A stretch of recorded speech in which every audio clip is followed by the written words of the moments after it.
Having less any diesel versions of the current E-Class in the United States is cause for sadness and regret in some quarters, but we can understand Mercedes-Benz's reluctance to bring them here given the awkwardness of that whole Dieselgate thing. Yet the decision not to import the plug-in hybrid version of the E is more astonishing, especially since it's been on sale in European countries for greater than a season and runs on the version of the turbocharged inline-four fuel engine within the bottom E300 coupled with a generous dosage of electric assistance. Yet there's reasoning here, too. It's much less if US customers showed much passion for the previous generation E400 hybrid, or even small E350e Plug-in Hybrid that stocks the majority of the E-Class version's powertrain and happens to be sold here. Mercedes is on the record as stating it programs to bring a hybrid E-Class to the United States by the finish of the 10 years, but there appears to be no sense of urgency.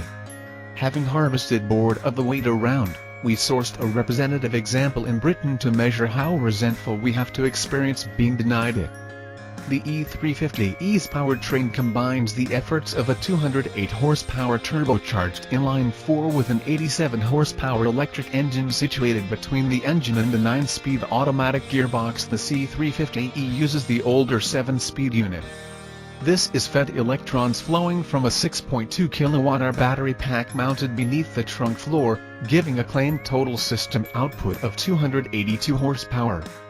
The battery can be recharged through a port on the rear bumper, with Mercedes quoting 3 hours to charge it from a Western 220-volt wall plug or half that with a DC fast charger. On the other hand, it can be replenished by the engine. Mercedes statements a 21-mile electric-only range, although this is measured using the notoriously optimistic Western test methodology. All the same, the electric assistance can dramatically reduce fuel usage on short-haul journeys. The system is smart, too, training the most effective strategy whenever a destination is programmed into the nav system, working the electric battery down if it understands it will finish up at a normal charge point or attempting to maintain battery pack level if proceeding against in metropolitan area. The system can also get commands. The default hybrid setting leaves it to its devices, but there's also E-mode, which converts the E350 into an EV until the electric battery is depleted. E-save, which maintains the charge level for later use. And charge, which uses the gas engine to replenish the battery pack on the take flight. As is often the case with luxurious hybrids, initial impressions are good.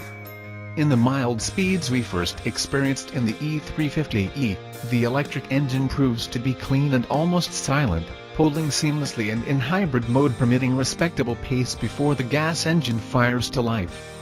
Freezing temperatures whenever we drove the automobile limited electric range more than normal, so the battery power was emptied from full and only 12 mls of E-mode procedure, but it isn't designed to be an EV frequently. The accelerator pedal includes a neat haptic function under electric use, placing resistance at the main point where the electric motor is offering its all. Press beyond that and the internal combustion engine begins, offering near-instant acceleration if you discover a sudden dependence on it.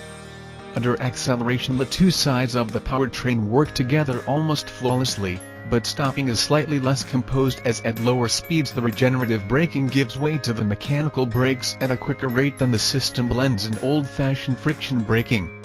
It's remarkably hard to accomplish a chauffeur-smooth halt, normally something at which Mercedes sedans excel. It's when the E350e is asked to deliver faster progress that it starts to struggle. It's the familiar hybrid problem. The need to carry the mass of two different propulsion systems means that it doesn't feel as quick as its total system output suggests it should. Its maker's claim of a 6.2 second 0 to 62 mph time feels right, and the E certainly leaves the line with a gratifying snap in a full throttle stop scenario. But as rate goes up, the contribution created by the electric aspect of the powertrain starts to diminish as the significant mass of the battery power and electric motor remains the same.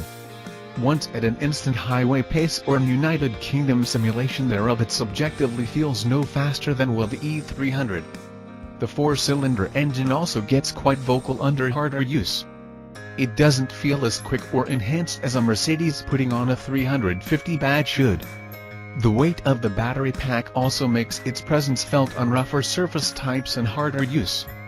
Mercedes statements that the E350e weighs about 40 to 50 pounds, which is about 600 pounds more than an Euro-spec 4-cylinder E300 and 200 pounds more than an all-wheel drive E43 with a twin-turbo V6.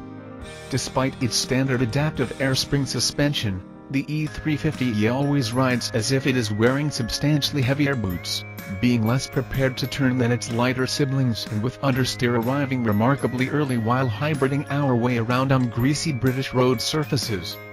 It still feels impressively composed at cruising speeds, with a similarly whisper-quiet cabin, but it definitely is the least athletic of the current E-classes that we have experienced. As with most hybrids, the fuel economy depends entirely on the sort of journeys the car is used for. An E350e that just hops between inner-city charging points might hardly ever start its engine, but one which is used mainly for longer excursions will see minimal mileage benefit set alongside the E300.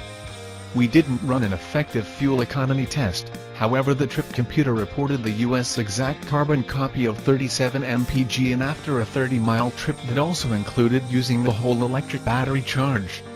That limitations its charm in European countries, where diesels stay more frugal for anything except the shortest of journeys. Gas should be much more expensive before it creates much sense in the US, either. We don't like to be denied cars, but we can see Mercedes' logic on this one.